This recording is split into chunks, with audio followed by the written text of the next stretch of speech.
హనుమంతుడు చంద్రుడి మీద ఎందుకు కూర్చున్నాడో మీకు తెలుసా? రామసేతుని నిర్మించే సమయంలో రాత్రి అవుతుంది. రాముడు వానరులతో కలిసి ఇక్కడే పడుకుందామని అంటాడు. కానీ హనుమంతుడు నా ప్రభువు నేల మీద ఎలా పడుకుంటాడు అని ఆయన చేతులతో ఒక చిన్న ఇల్లు నిర్మించడం మొదలు పెడతాడు. అలా చేస్తున్నప్పుడు లక్ష్మణుడు అక్కడికి వచ్చి, హనుమ, నా అన్నకి సేవలు చేసుకునే బాధ్యత నాది, నీది కాదు. గత కొన్ని సంవత్సరముల నుంచి నా అన్నకి నేనే సేవలు చేసుకుంటున్నాను. ఇప్పుడు నా పని నువ్వు చేయడం న్యాయం కాదు. నువ్వు వేరే పని ఏదైనా చూసుకో అని అంటాడు. హనుమంతుడు నవ్వుతూ, నన్ను క్షమించండి, నేను దీన్ని తిరస్కరిస్తున్నాను. నేను కూడా నా ప్రభువుకి పరమ భక్తుడని, నేను కూడా నా ప్రభువుకి సేవలు చేసుకోవచ్చు అని చెప్పి పనులు చేస్తూ ఉంటాడు. అలా ఇద్దరు రాముడికి ఎవరు సేవలు చేయాలి అని వాదించుకుంటూ ఉంటారు. ఇద్దరికి రాముడి మీద ప్రేమ ఎక్కువ ఉంది. కానీ ఇద్దరి మధ్య గొడవ పెద్దది అవుతుందేమో అనుకుని రాముడు అక్కడికి వస్తాడు. హనుమ, ఈ పనిని లక్ష్మణుడిని చేయని, నీకు దీనికన్నా ఇంకా గొప్ప కార్యాన్ని అప్పచెబుతాను అని అంటాడు. హనుమంతుడు, సరే స్వామి, ఏంటో అది చెప్పండి అని అంటాడు.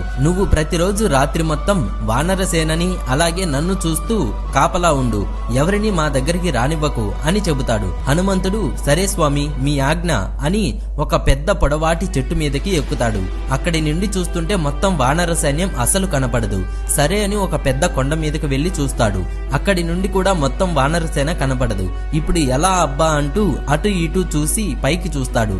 ఆకాశంలో ఉన్న చంద్రుడిని చూసి, ఆహా, ఇది ఏదో చాలా బాగా మెరుస్తుంది, దీనిపైన కూర్చుంటే మొత్తం వానరసేన కనపడుతుంది అని గాలిలోకి ఎగిరి చంద్రుడి మీద కూర్చొని మొత్తం వానరసేనను మరియు లక్ష్మణులను చూస్తూ రాత్రంతా కాపలా కాస్తూ ఉంటాడు.